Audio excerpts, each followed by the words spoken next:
Hey everyone!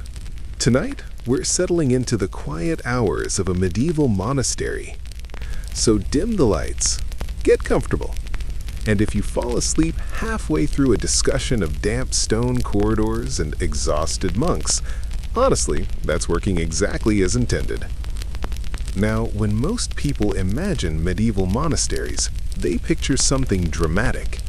Gregorian chants echoing heroically, sunbeams slicing through stained glass, wise old men writing profound truths by candlelight. In reality, monasteries were quieter, colder, much more repetitive, and staffed largely by people who were very tired, slightly hungry, and deeply committed to a lifestyle that involved waking up in the middle of the night for absolutely no practical reason.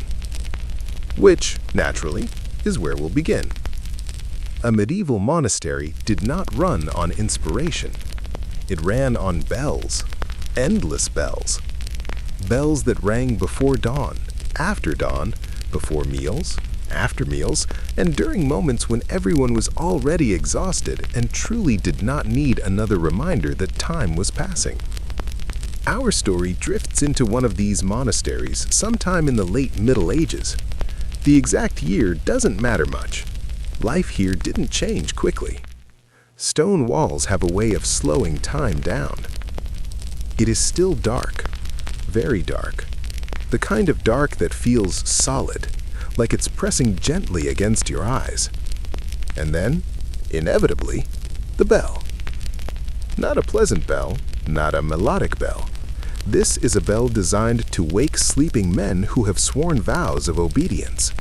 It does its job with enthusiasm. The monks rise from their narrow beds. No stretching dramatically, no lingering. Rules are rules. And the rule is, get up even if you went to bed only a few hours ago, because God prefers punctual exhaustion. They dress quietly. Simple wool habits. Coarse fabric. Nothing flattering. Fashion was not the point here, which is fortunate because medieval monastic fashion had all the elegance of a damped sack. The corridor outside the dormitory is cold. Stone absorbs warmth the way monasteries absorb joy. Bare feet or thin sandals meet the floor, and everyone pretends not to notice. No talking. Silence is sacred, also enforced.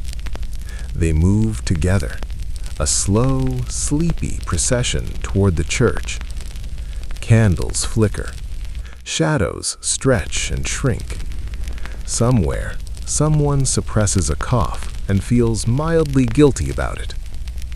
This is the first prayer of the day, or, depending on how you count, the last prayer of the night. Monastic schedules were flexible in many ways, except when it came to ensuring maximum disruption of normal sleep. They chant softly. The sound is low and steady, not dramatic, more like a collective hum, rising and falling in practiced rhythm. And this happens every day, every single day, including feast days, including days when it's snowing, including days when everyone secretly wishes they were still asleep. After prayers, they don't go back to bed. Of course not. That would make sense. Instead, the monastery eases into its slow, methodical routine. As dawn approaches, the monks drift toward their assigned tasks. Work is not optional here. Idleness, after all, is considered suspicious, possibly sinful, definitely frowned upon. Some monks head to the fields. Monasteries were often self-sufficient, or at least attempting to be, which meant farming, a lot of farming. Even monks who had once been minor nobles found themselves elbow-deep in soil, discovering that prayer did not magically make turnips grow faster. Then there are the scribes. The scriptorium is one of the quieter spaces, which is saying something. Light filters in through small windows. Not enough light. Never enough light. Here, monks sit at wooden desks, copying texts by hand, line after line, letter after letter. No shortcuts, no spell check, and absolutely no room for creative interpretation, no matter how bored you are. Mistakes happen. Naturally, they make it worse. A slip of the pen can ruin hours of work. Ink blots spread enthusiastically across parchment, and the monk responsible sighs inwardly, because outward sighing might count as unnecessary expression. Some scribes add tiny notes in the margins, complaints, jokes, the medieval equivalent of passive-aggressive comments left in a shared document. Things like, "This page is cold," or "The ink is bad today," or simply, "I am very tired," which honestly is relatable. Breakfast, when it comes, is modest. Bread, perhaps some porridge, occasionally cheese. Meat is rare, depending on the order and the day. The monks eat in silence while one of them reads aloud from a religious text. This is meant to nourish both body and soul. Mostly it nourishes patience. After breakfast, more work, more prayer, more bells. The monastery exists in a loop, a gentle, unchanging loop that blurs days together until time itself feels optional. And somewhere beyond these walls, medieval royalty is having loud arguments, plotting wars, marrying cousins, and generally behaving in ways that will eventually send their younger sons into places like this. Because monasteries are not just religious spaces, they are also storage facilities for inconvenient relatives. A surprising number of monks come from noble families, not because they felt a deep calling necessarily, but because they were the third or fourth son, and inheritance laws are cruel that way. These monks arrive with better Latin, softer hands, and a vague sense of disappointment. They adjust, eventually. Some never quite do. There are records of monks who complained endlessly about the food, about the cold, about other monks breathing too loudly during prayer. Naturally, they were told to pray harder about it. As the day moves on, the monastery remains calm, almost oppressively calm. No sudden events, no dramatic announcements. Lunch is simple. Work continues. Afternoon prayers arrive exactly when expected, because the bell says so. Outside, seasons change. Inside, stone walls barely notice. Winter is the hardest. Cold seeps everywhere. Ink freezes, fingers stiffen, breath fogs the air. Still, the schedule holds. Evening approaches slowly. The light fades. Candles appear again. Shadows return to their earlier positions, like familiar guests. Supper is quiet, shorter than lunch. Restraint is a virtue, after all. Then comes the final stretch of prayers. Voices lower, movements slow. The monks are tired now. The good kind of tired. The kind that comes from repetition rather than excitement. Eventually, at last, they return to their beds. Wooden frames, thin mattresses, simple blankets. They lie down fully clothed, or nearly so, because warmth is not guaranteed, and emergencies, spiritual or otherwise, can happen at any hour. Silence settles, and for a brief window of time before the bell rings again, the monastery rests. This is the quiet hour, the moment medieval monks probably cherished the most, even if they never said it out loud. Stone walls hold the darkness. Candles burn low. Outside, the world continues with its chaos, completely unaware that inside these walls, nothing has changed for centuries. We left our monks in that rarest of medieval luxuries, rest. Not good rest, not comfortable rest, but rest nonetheless. the kind that exists only because exhaustion has finally won. It does not last. Somewhere in the darkness, before dreams have fully settled, the bell rings again. It always rings again. This one is softer than the first, but no less insistent. It's not asking, it's informing. The monks rise once more, not dramatically, no groaning. Groaning implies resistance, and resistance implies pride, which is a problem best avoided. They move through the corridors like familiar ghosts, following paths they could walk blindfolded. Many of them probably could. After years in the same building, you stop needing to look where you're going. The night prayers are shorter, mercifully. Voices are lower now, slower, as if everyone is hoping the bell might forget about them next time. It won't. When the prayers end, something interesting happens. They go back to bed. This small mercy is known as a divided sleep. Medieval people, monks especially, often slept in two segments: sleep, wake, pray, sleep again. Naturally, it makes everyone slightly irritable. Morning eventually arrives. Not announced by sunrise, but by the bell.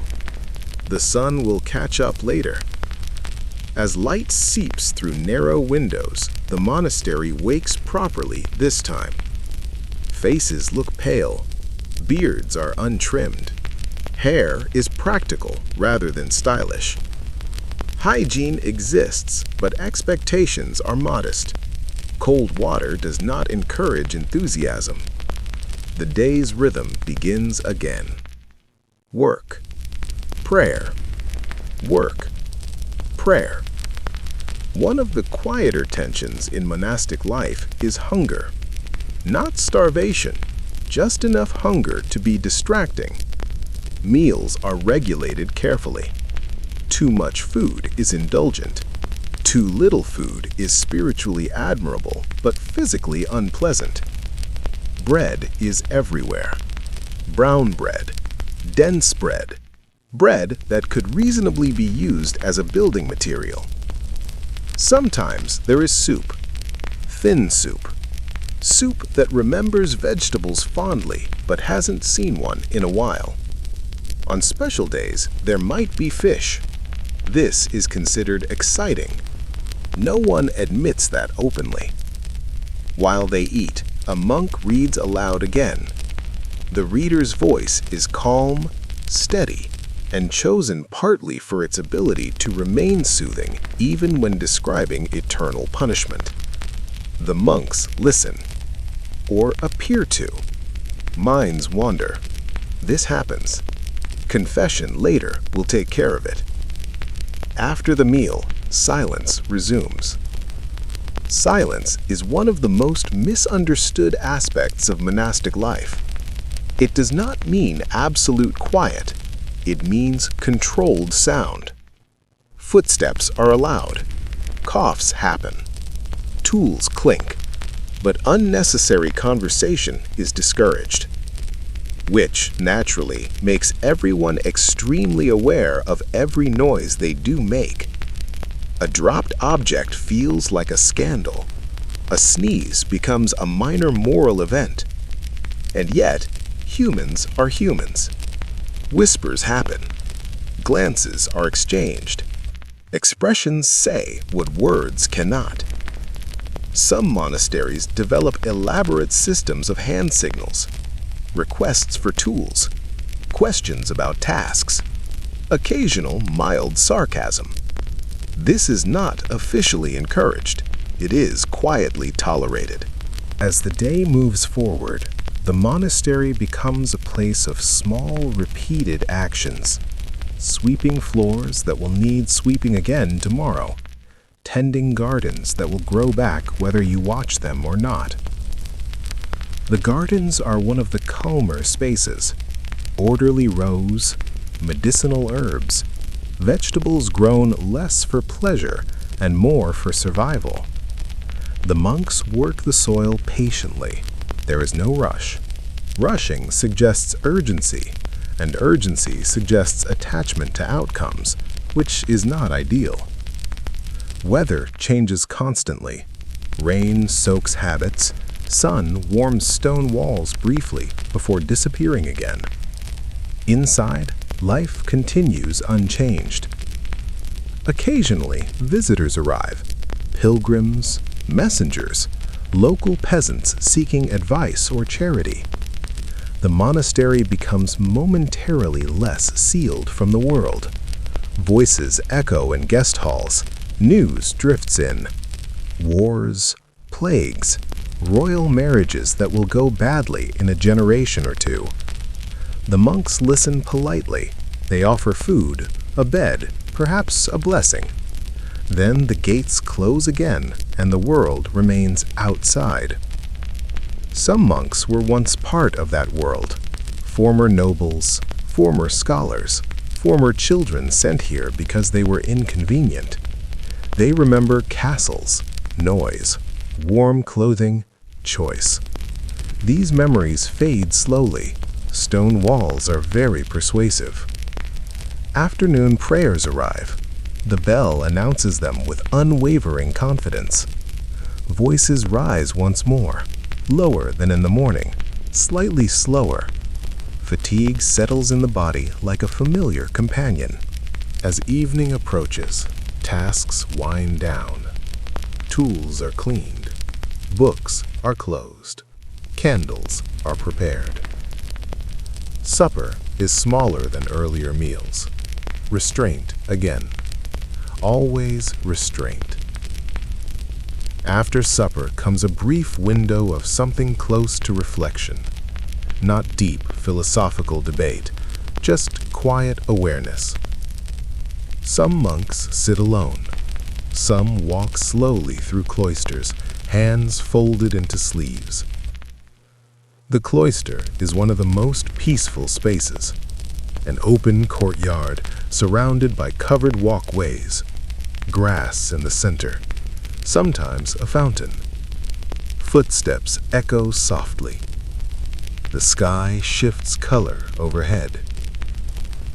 This is where time feels slowest. Not dragging, just unhurried. Eventually, the final prayers of the day arrive. Compline, the day's closing ritual. Voices are hushed now, almost whispered. The words are familiar, so familiar they barely require thought.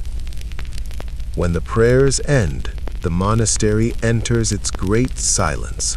No talking until morning.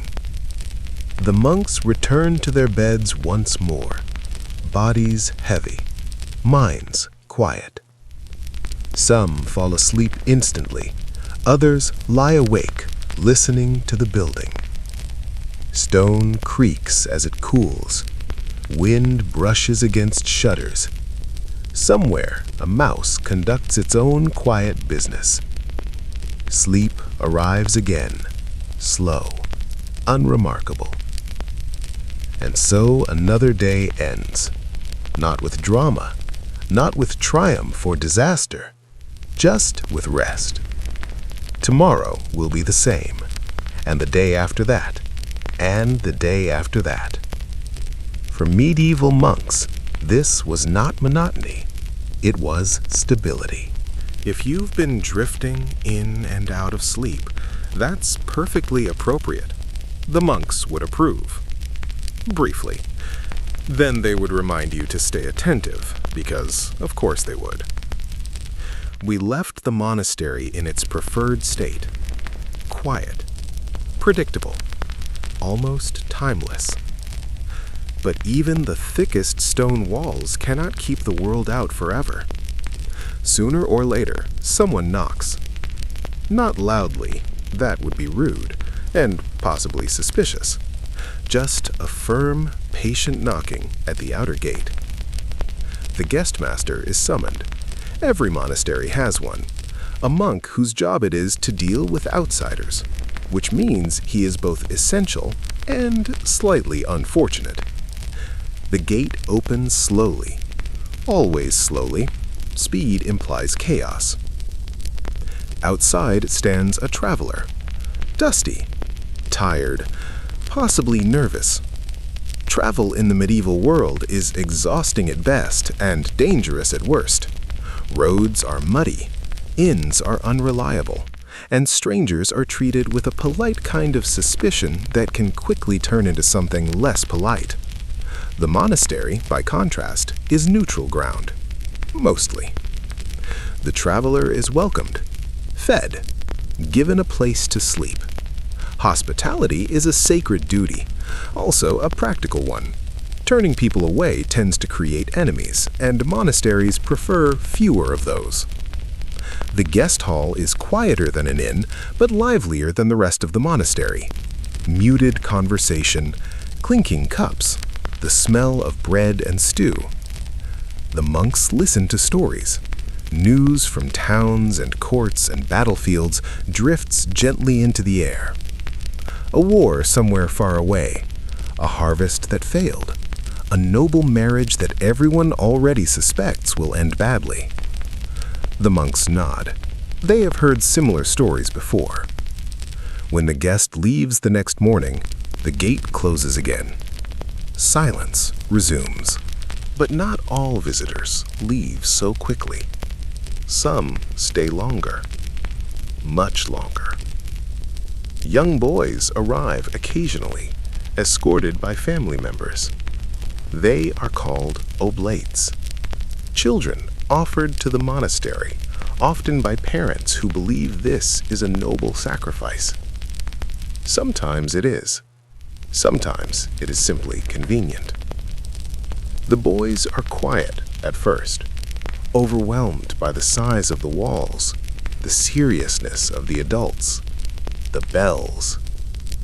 They learn quickly when to stand, when to kneel, when to keep their mouths shut. Childhood inside a monastery is a subdued thing. No running freely, no shouting games, no real privacy. Education is thorough, though. Latin, reading, writing. Some boys thrive here. They grow into the rhythm, the structure. Others never quite do. They grow older. Their choices narrow. Eventually, vows are taken, or expectations make the choice for them. And then there are the adults who arrive under quieter circumstances. Men sent here by families who no longer know what to do with them. Second sons, third sons, relatives who ask too many questions. Nobles who have embarrassed someone important. For them, the monastery is not a calling, it is an arrangement. They bring habits from the outside world with them. Pride, a lingering sense that this is temporary, even when it isn't. Some adapt. Some resist quietly. Records survive of monks who broke rules in small, almost tender ways. Sneaking extra food, talking after silence, keeping personal possessions longer than permitted. Nothing dramatic, just reminders that people do not stop being people when you dress them in wool and tell them not to speak. Occasionally, someone important arrives. A bishop, an abbot from another house, a royal representative. These visits disrupt everything. The monastery is scrubbed more thoroughly than usual. Meals improve slightly. Faces look more alert. The bells ring with extra ceremony. Polite conversations occur. Concerns are raised. Requests are made. Land disputes. Taxes. Privileges. Monasteries own land, a surprising amount of it, which means they are entangled in politics whether they like it or not. Naturally, they like it less than they admit. After the important visitor leaves, the monastery exhales quietly. Life returns to normal, except when it doesn't. Sometimes the outside world enters not as a guest, but as a problem. Plague years arrive like this. First, rumors. Then, absences. A village nearby loses people. Then another. The monastery closes its gates more firmly. Guests are fewer. Interactions cautious. Prayer increases. Because when you cannot control events, you increase rituals. It feels productive. Some monasteries survive outbreaks by isolation. Others do not. Monks fall ill. Beds fill. The bell still rings, though sometimes fewer voices answer it. There is no drama in the records, just numbers. Names crossed out. Eventually, the plague passes. It always does. And the monastery remains. Thinner. Quieter. Time moves forward again. Years blur. Faces change. New monks replace old ones. The stone walls remain indifferent. Some monks grow old here. Very old. Their days shrink. Tasks lighten. Movements slow. Just a place closer to the fire. A gentler schedule. When death arrives, it does not announce itself loudly. It simply happens. The bell rings again. Not urgently, just differently. The body is prepared. Prayers are said. The grave is simple. Life continues. The monastery absorbs loss the way it absorbs everything else. Silently, without pause. And still, beyond the walls, medieval royalty continues making decisions that will eventually ripple inward. New kings, new wars, new failures. Some of those failures will send more people to these gates, seeking refuge, seeking purpose, or simply being placed here because no one else wants them. And so the monastery waits. Not empty, not full, just steady. The monastery still looks the same. Stone walls, quiet corridors. The same bell, ringing with unwavering confidence. But something subtle has shifted. Because silence, despite its best efforts, does not keep power away. It attracts it. Monasteries are useful, very useful. And medieval rulers, bless them, rarely ignored anything useful for long. At first, the relationship seems polite, almost respectful. A king donates land. A queen funds a new chapel.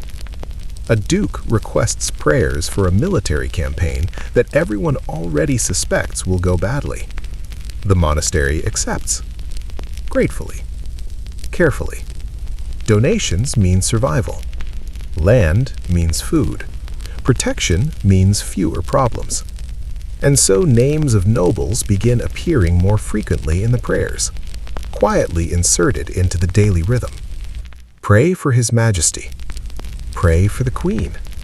Pray for the soul of the Duke who has died unexpectedly, which is unfortunate.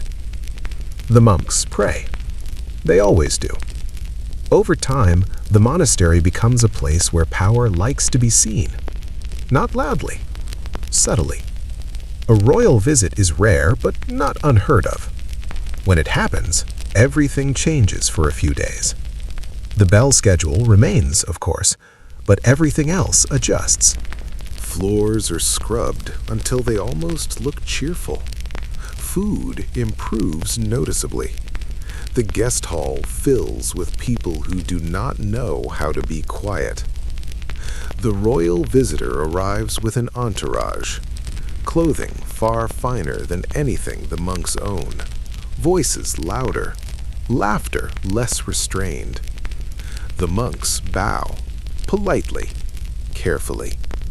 The king or queen walks slowly through the cloister, admiring the simplicity, praising the humility, expressing how refreshing it all is.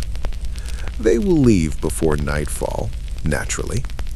Sometimes the visit has a purpose. A ruler might bring a child, a sickly child, a child who was not expected to live long and would therefore benefit from proximity to God. The monks accept the responsibility. They always do.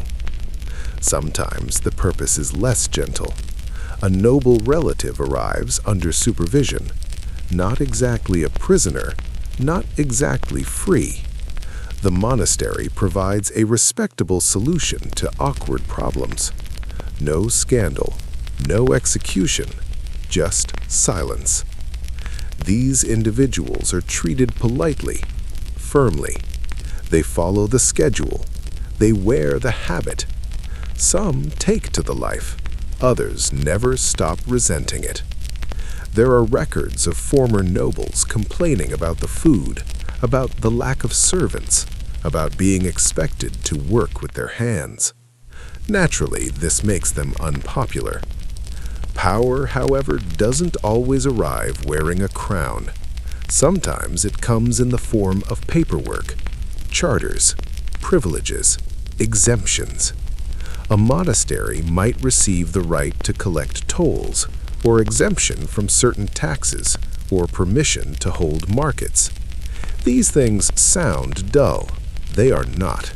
They make monasteries wealthy, quietly wealthy. And wealth attracts attention. Local lords argue with abbots. Bishops argue with kings. Everyone argues about land boundaries drawn generations ago by someone who clearly did not expect this to matter so much later. If you've been drifting in and out of sleep, that's perfectly appropriate. The monks would approve. Briefly. Then they would remind you to stay attentive because, of course they would. We left the monastery in its preferred state. Quiet. Predictable. Almost timeless. But even the thickest stone walls cannot keep the world out forever. Sooner or later, someone knocks. Not loudly. That would be rude. And possibly suspicious. Just a firm, patient knocking at the outer gate. The guest master is summoned. Every monastery has one. A monk whose job it is to deal with outsiders, which means he is both essential and slightly unfortunate. The gate opens slowly. Always slowly. Speed implies chaos. Outside stands a traveler. Dusty. Tired. Possibly nervous. Travel in the medieval world is exhausting at best and dangerous at worst. Roads are muddy. Inns are unreliable. And strangers are treated with a polite kind of suspicion that can quickly turn into something less polite. The monastery, by contrast, is neutral ground. Mostly. The traveler is welcomed, fed, given a place to sleep. Hospitality is a sacred duty, also a practical one. Turning people away tends to create enemies, and monasteries prefer fewer of those. The guest hall is quieter than an inn, but livelier than the rest of the monastery. Muted conversation, clinking cups, the smell of bread and stew. The monks listen to stories. News from towns and courts and battlefields drifts gently into the air. A war somewhere far away, a harvest that failed, a noble marriage that everyone already suspects will end badly. The monks nod. They have heard similar stories before. When the guest leaves the next morning, the gate closes again. Silence resumes. The abbot becomes a political figure. Not by choice, by necessity. He attends meetings, negotiates, writes letters. He still wakes up for prayers at night, but now he also worries about grain prices and legal disputes.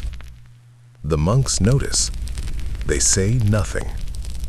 Life inside continues. The bells still ring. The prayers still happen. The bread is still dense. But the monastery is no longer invisible. royal children grow up hearing about it. Some will come here willingly. Others will be sent. And this is where the story begins to lean gently toward the people who were born powerful, fragile, and deeply unfortunate. Because medieval royalty had a habit of producing children who did not quite fit, children who were sickly, children who were awkward, children who were inconvenient. For them, monasteries offered a solution that looked pious and sounded merciful. A young prince might arrive, pale, thin, uncomfortable in wool. He is treated respectfully, more respectfully than others in subtle ways. A slightly better place near the fire, less demanding labor, a gentler tone. He is told this is an honor, a holy calling. Sometimes it is. Sometimes it is simply exile with prayers. These royal monks live strange lives. They remember castles, feasts, warm rooms. They now live among men who rise at night to chant in cold stone halls. Some accept this. Some never do. There are stories of royal monks who tried to assert authority, quietly reminding others of who they once were. It rarely works. Stone walls are very democratic. As years pass, these royal connections deepen. A monastery might become the burial place for a dynasty. Tombs appear, carved stone figures lying eternally calm, hands folded in prayer. Kings and queens who could not control their lives are now very still. The monks tend the graves, light candles, say prayers. They do not comment on the irony. And so the monastery becomes layered, a place of silence, a place of labor, a place of memory. Royal power brushes against it gently, repeatedly, without ever fully entering. And as we drift onward, something else becomes clear. The monastery does not just contain the quiet lives of monks. It contains the quiet endings of people who once mattered a great deal, which makes it, in its own way, one of the most honest places in the medieval world. Because here, eventually, everyone is reduced to routine, even kings. By now, the monastery feels familiar, predictable, almost comforting in its refusal to change. But the people inside it do change. Slowly, quietly, often without anyone outside noticing. This is especially true for the people who arrive carrying titles they are no longer expected to use. Royal children, in particular, arrive with a certain sadness already baked in. They are born important, very important, and then, gently, they stop being useful. Medieval dynasties were not kind to weakness. A prince who was sickly, slow, awkward, or simply unremarkable was a problem waiting to grow larger. Naturally, families did what they always did. They reframed the problem as piety. The child was drawn to God. The child was unsuited to the burdens of rule. The child had a contemplative nature. And so the monastery gates opened again. These boys arrived young, sometimes too young to understand what permanence meant. They were taught to read scripture before they fully learned how to miss home.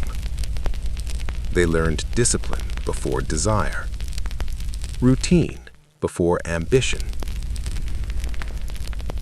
Some adjusted easily. They liked the quiet, the certainty. Others carried a restlessness that never quite faded.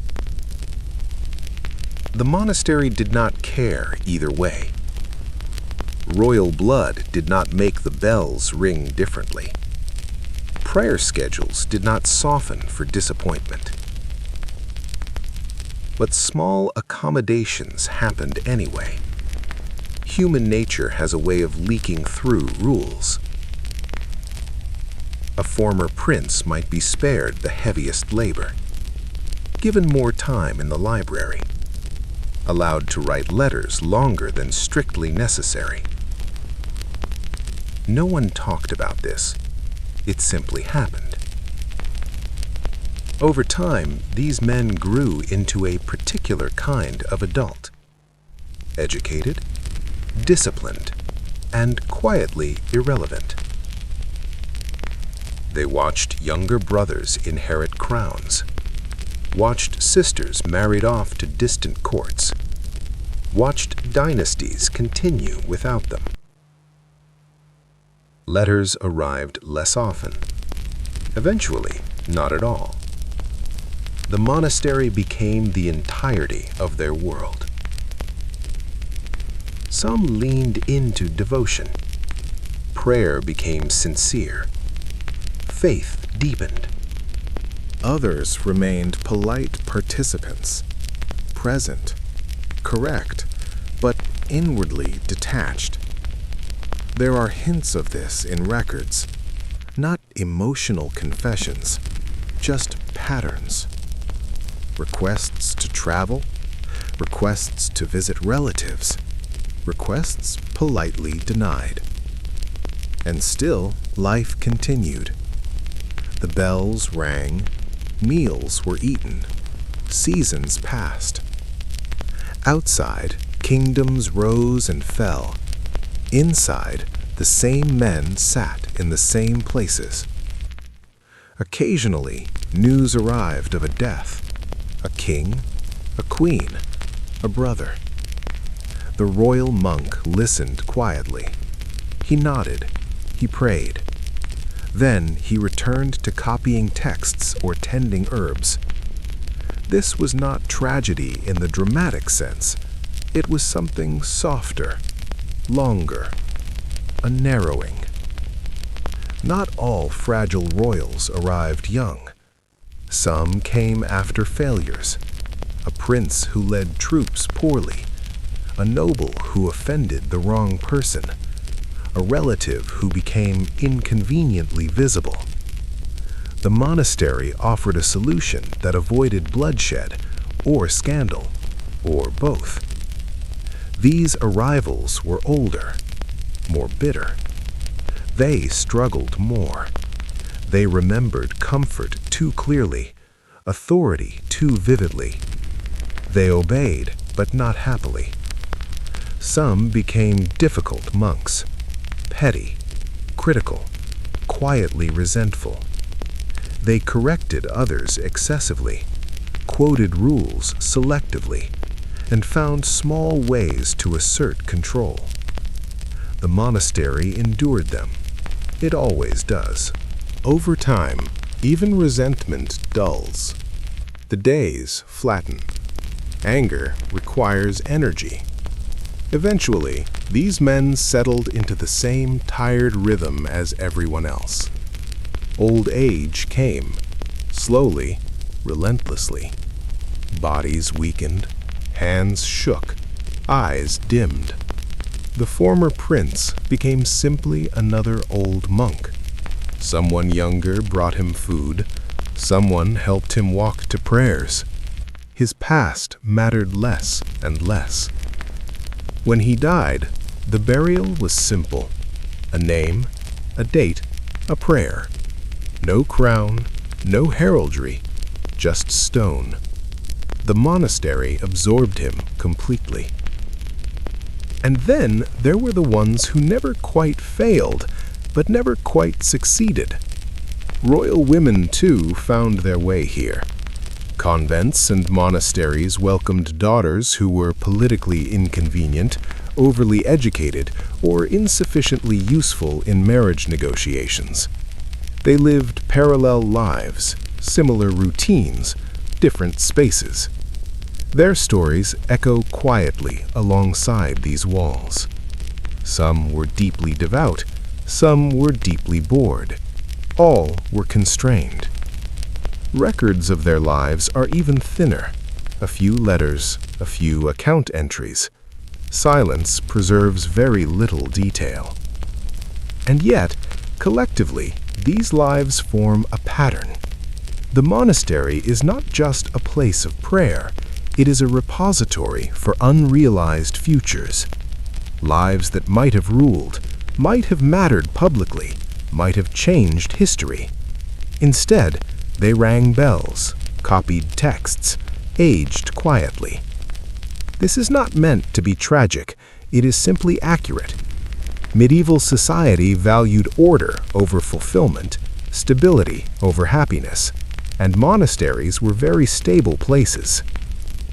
As we drift further, the monastery continues to age alongside its inhabitants.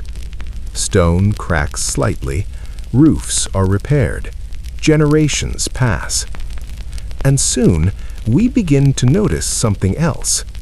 The monastery, once a place of quiet retreat, is becoming something stranger.